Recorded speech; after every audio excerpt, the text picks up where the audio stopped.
Okay, we are live. Right, so it's February 22nd. We have Ben Novogroski from Lead Council here to talk about S60. So take it away. All right. Thank you, Senator Sheen. Ben Novogroski for the Office of Legislative Counsel. Before the committee today is S16, which is entitled An Act Relating to Repealing the Exception for Clergy to Report Child Abuse and Neglect. So what S16 proposes to do is to repeal the four-pronged exception permitting clergy from reporting child abuse and neglect when it is received in confidence while acting as a spiritual advisor. The bill also repeals related provisions concerning the exemption, reiterating the clergy's mandate to report child abuse and neglect if information is learned in a way that falls outside of the exception. So by way of background, under 33 VSA section 4913, a mandated reporter who reasonably suspects child abuse or neglect must report the suspected abuse or neglect within 24 hours of the time the information was first observed or received. Mandated reporters may not refuse to make a required report under the law on the grounds that making the report would violate a privilege or disclose confidential information, with the exception of clergy. But there are many people that qualify as mandated reporters, and they include certain enumerated healthcare providers like surgeons, residents, interns, hospital administrators, nurses, and dentists, to name a few, school officials, teachers, librarians, and others in similar positions, childcare workers, mental health professionals, probation officers and law enforcement officers, employees, contractors, and grantees of the Agency of Human Services who have contact with clients, camp administrators and counselors, and members of the clergy, and that includes priests, rabbis, a clergy member, an ordained or licensed minister, leader of a church or religious body, an accredited Christian Science practitioner, or a person performing official duties on behalf of one of those religious entities. However, even though clergy are mandated reporters, there is an exemption for making a report if a four-part test is met. So the four-part test is that if the information was received in a communication that is made to the member of clergy acting in their capacity as a spiritual advisor, intended by the parties to be confidential at the time the communication is made, intended by the communicant, so someone that might be confessing in confession, to be an act of contrition or a matter of conscience, and four, something that's required to be confidential by religious law, doctrine, or tenet. So if you look at the bill itself, section 1 amends 334913 by removing that four-part exemption. So it repeals subsection J of 4913. And then it also repeals subsection K, which is a related provision, basically reiterating that if a member of the clergy receives this information in a way that doesn't meet that four-part test, they still have to report it. And then section 2 of the bill is the effective date, which is July 1st of this year. One thing or a couple things that I'd like the committee to note is that this does not get rid of the priest penitent privilege in the rules of evidence. So what this does is it would mandate clergy to report any information that they received to reasonably suspect child abuse or neglect. And so that could start the investigation process. But if it were ever to go before a court and they were required to testify, they'd still have the rules of evidence. I believe it's Rule 505 that would apply to them. That would be an obstacle to testimony, but it would still start the investigation, and presumably the investigation might yield other forms of evidence or information to use if we were to go that point.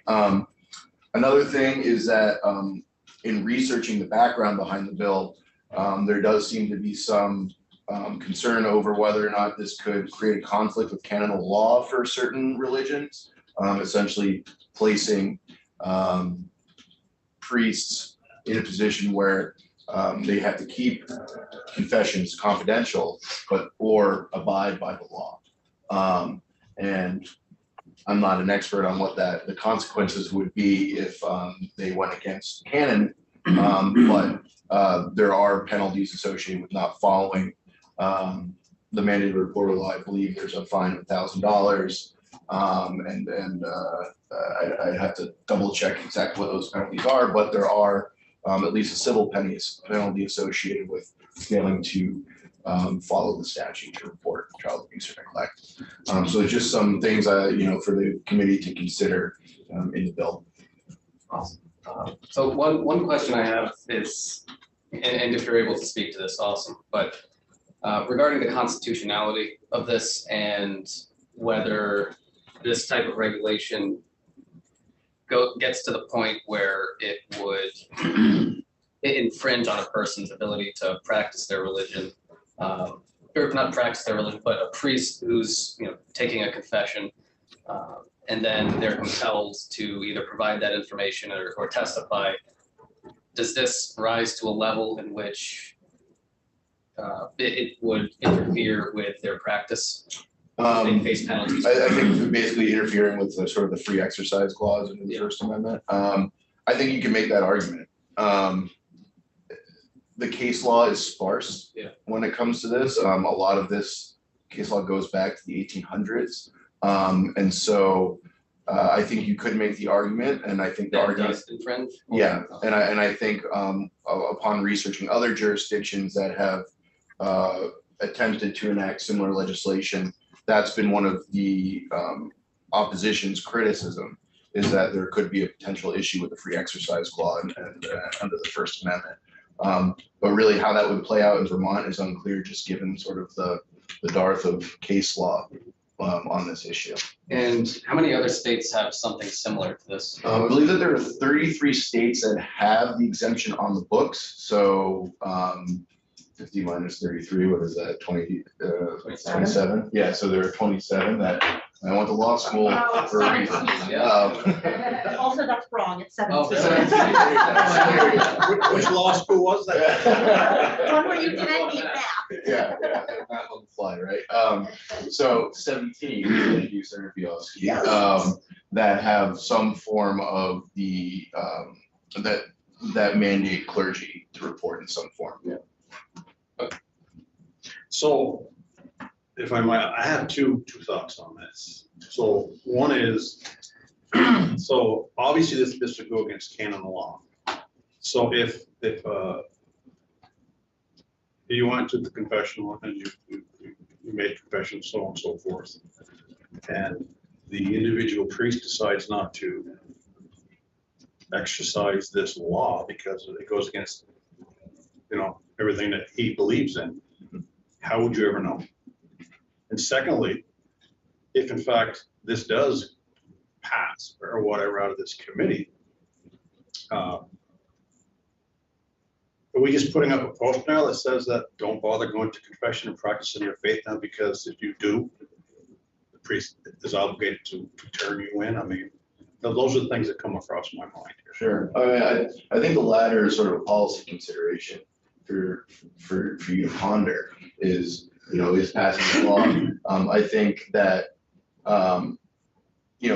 when you look at everyone that's subject to the mandated reporter law, there is only one carve out, and it is for the clergy. So I think it's a policy consideration to determine whether or not you want to keep that carve out for clergy or not, and what message that may or may not send.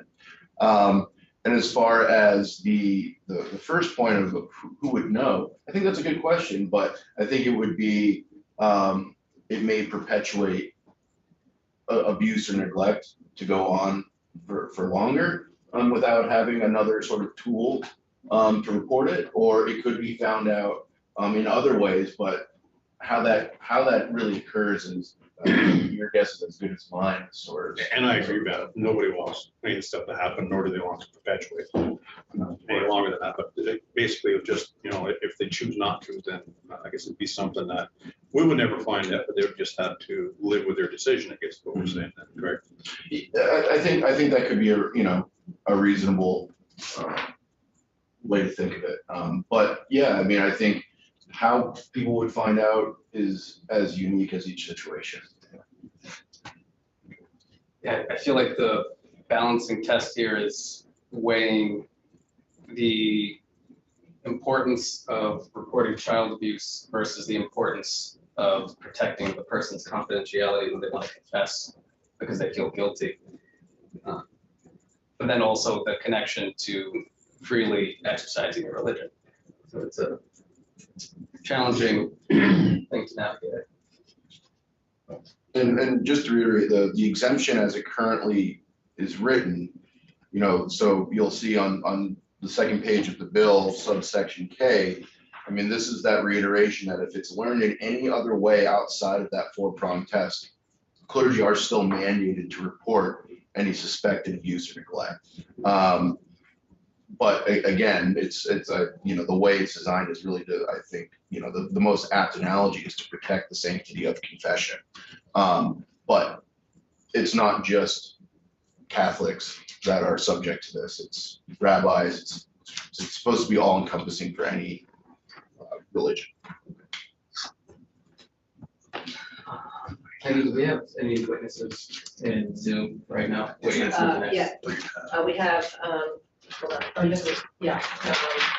Tim is there. Yeah. Matt's not here yet. Mine is outside.